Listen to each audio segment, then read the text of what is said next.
नमस्कार जय कुकिंग स्टूडियोते सबाइके स्वागत। आज के आमड़ा दिए एक अन्य रकम रेसिपि करे देखाबो। खूबই সুস্বাদু একটি রেসিপি। आशा করছি পুরো ভিডিওটা অবশ্যই দেখবেন। আর এই রেসিপিটা আমার মায়ের থেকে শিখেছিলাম, আমার খুব পছন্দের রেসিপি এটা, তো ভাবলাম এজন্য সবার সঙ্গে শেয়ার করি। তো প্রথমে আমি কড়াইতে এখানে ফোড়ন দিয়ে দিলাম। আমি এখানে হাফ চা চামচ পরিমাণ সরিষা ফোড়ন দিয়ে দিয়েছি, হালকা একটু লবণ দিয়ে দিলাম, তাহলে সরিষার ঘ্রাণটা খুব ভালো আসবে। এরপর কেটে ধুয়ে রাখা আমড়াগুলো দিয়ে দিলাম। আমড়াগুলোকে কিন্তু আমি আস্তই রেখেছি এবং এর গায়ে খুব ভালোভাবে ছোট ছোট করে কেচে কেচে নিয়েছি। এখন মিডিয়াম টু লো আছে আমড়াগুলোকে আমি একটু সময় নিয়ে ভাজি করে নেব, যেহেতু এখানে ভাজি করার ফলে কিন্তু আমড়া অনেকটা সিদ্ধ হয়ে যাবে।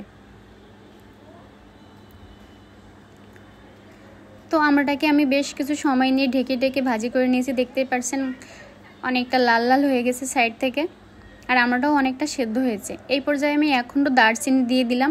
এই দারচিনি দেওয়ার ফলে কিন্তু রান্নাটাতে খুব ভালো একটা ঘ্রাণ আসবে। তো আমড়া ভাজি যেহেতু হয়ে গেছে, এই পর্যায়ে আমি এখানে নারকেলের দুধ দিয়ে দেব।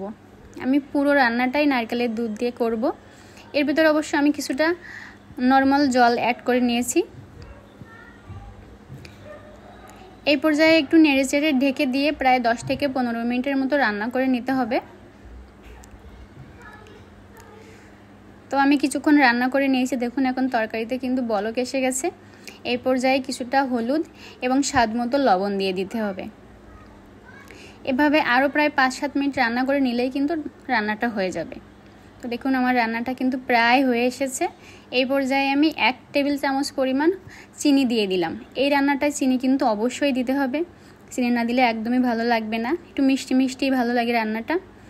তো এবার নামিয়ে নেব। আর আমড়াটা কতটা সেদ্ধ হয়েছে একটু দেখাই।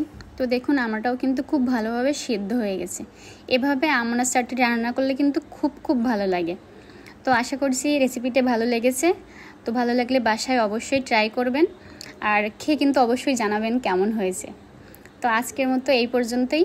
সবাই অনেক ভালো থাকবেন, সুস্থ থাকবেন। নমস্কার।